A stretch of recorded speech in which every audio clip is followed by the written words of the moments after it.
All right, Mark, thank you.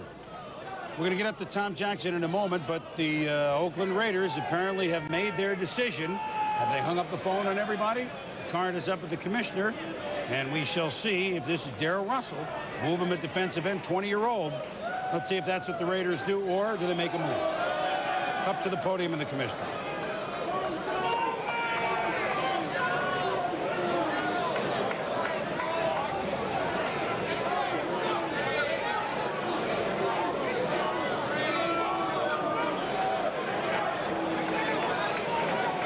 With the second pick in the draft, the Oakland Raiders select Darrell Russell, defensive tackle, Southern California.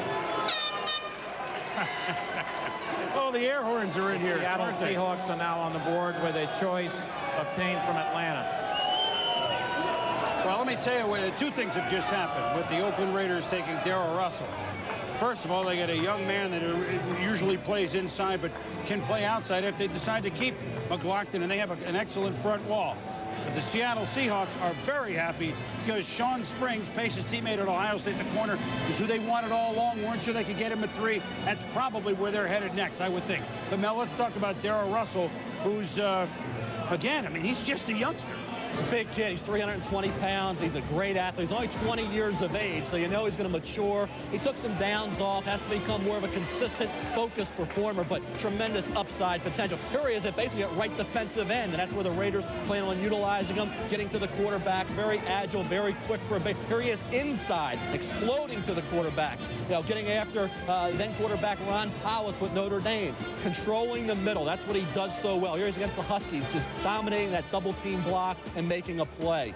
Fires into the backfield regularly. When this kid is on and he's motivated, he's a one-man wrecking crew. And I think what they have to do is harness that talent and motivate him. That's going to be Joe Bugel's responsibility. For Oakland, though, they get Russell, but they still don't have that offensive lineman for Jeff George. Well, then what a segue to Joe. Oh, my. And to me, I don't necessarily think that Russell is just going to stay in Oakland. Joe, when I look at a head coach, when a guy takes over, they like to get people they're comfortable with. I think of Vince Tobin and Tony Dungy last year. Both of them went for defensive people. Joe Bugel takes over as the offensive coach or the head coach. He's an offensive-minded coach. He's a line coach. I wouldn't be surprised if he still winds up with Walter Jones somehow, some way through the course of this particular draft. I don't believe the dealing is done. It just doesn't make sense for this to sit real comfortable with me. I think Chester McLaughlin is a superstar. I don't know whether or not Russell helps them get where they want to go. You invest so much money in Jeff George, you got to bring somebody in to protect him and look at the future of that particular side of the ball. So I'm not 100% convinced that we haven't seen the last of this movement here yet. Well, one scenario could be that Walter Jones falls to number 6. The Jets take him. Then they make a deal. Either Russell for Jones or McLaughlin's involved. Meanwhile, the Seahawks, I got to think, it's Sean Springs. As that card is sprung up to the commissioner, it didn't take more than a couple of minutes. Seahawks, first of their 2 first-round selections. Number 3 here, number 12 in a while.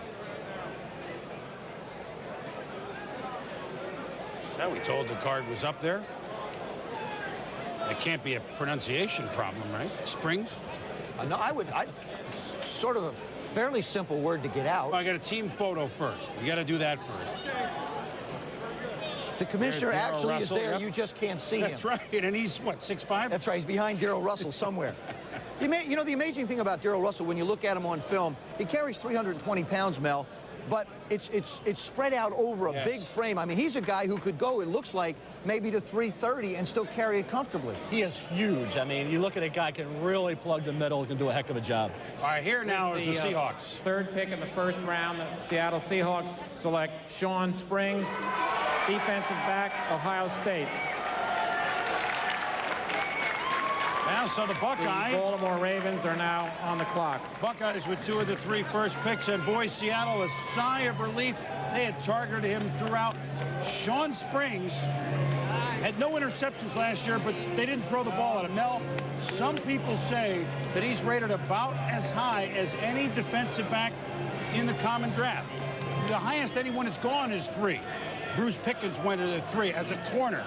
Is he worthy of this high a choice? He's definitely worthy, Chris. He may not be as good as Deion Sanders, but he's going to be close. And certainly for Seattle, they got Willie Williams in free agency. They needed a big-time corner that they can match up against the opposition's top wide receiver and contain that player. You see him here, the right cornerback spot in man coverage. Look at the instincts, how quickly he locates the ball and makes the play. He really did a great job in the Rose Bowl when Keith Poole really shut him down, showed what kind of dynamic athletic ability he has. Then he has his individual workout. He runs a 4.36.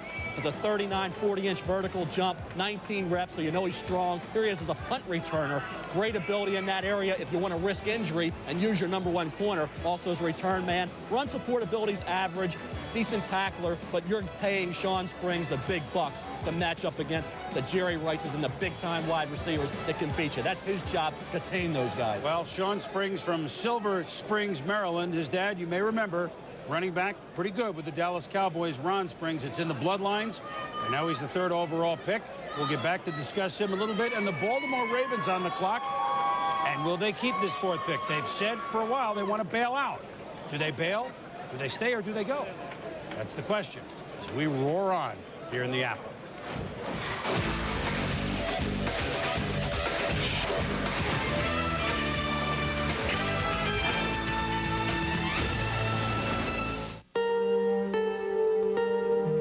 He's a U.S. Ranger. He's defending his wife, and he killed a guy. Could have happened to you or me.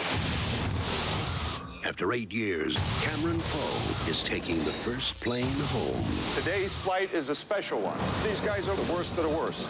Stewardess, what's the in-flight movie today? He should have taken the bus now. What happened? We got the plane!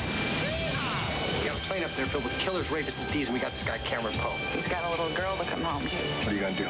We will save the day. From Jerry Bruckheimer, the producer of The Rock. Isn't that your car? Nicolas Cage, John Cusack, John Malkovich. On June 6th. Where are they gonna land? Viva Las Vegas. Buckle up. Con Air. Thank you, and have a pleasant flight. Directed by Simon West. Rated R.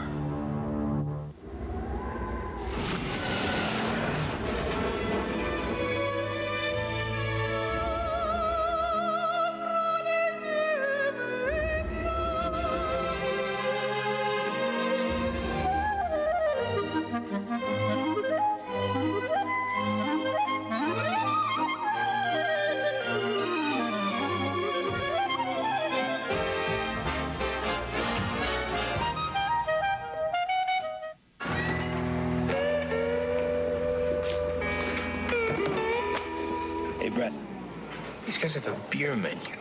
This beer is made with lingonberries. Ooh, and this one has a dash of espresso. Aura of forbidden coconut. 2 Coors. Since 1873, original Coors, pure and simple. Peach medley. You see this? This beer has beer in it.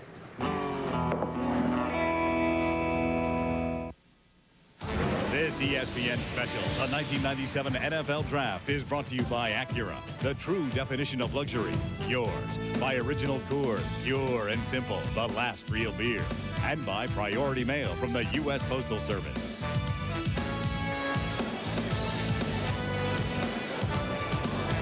Back in New York, and look at this new and improved, almost like the Hall of Fame wall there. And maybe one day Orlando Pace will be on the wall in the Hall of Fame. You can only hope, but certainly quite a ball club that we saw assembled behind us with the commissioner. I'd like a chance to coach that team.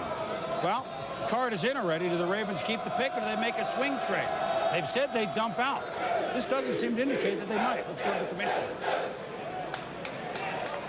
It's the Peter Boulware spot. With the 4th choice in the 1st round, the Baltimore Ravens select Peter Boulware, defensive end, Florida State.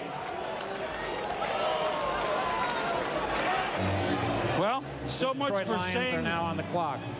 Saying for weeks that they would dump out because of the cap. They had some offers, the Giants being one of them, Mel.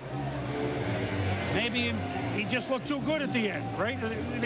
They certainly need defense after squandering all those halftime leads last year. Well, the offers weren't good enough. All they got was a 3 from the Giants, a 3 from other clubs. They didn't get that second-round pick and an offer that they wanted. Peter Boulware is just what they said they needed all year. A difference maker that can make everybody around him better. Great edge pass rusher. You see him here coming off the corner, a right defensive end. Cat good job off the edge. Blindside pressure. He's a special performer. He's going to come in ready to work. He's been a productive player game in and game out.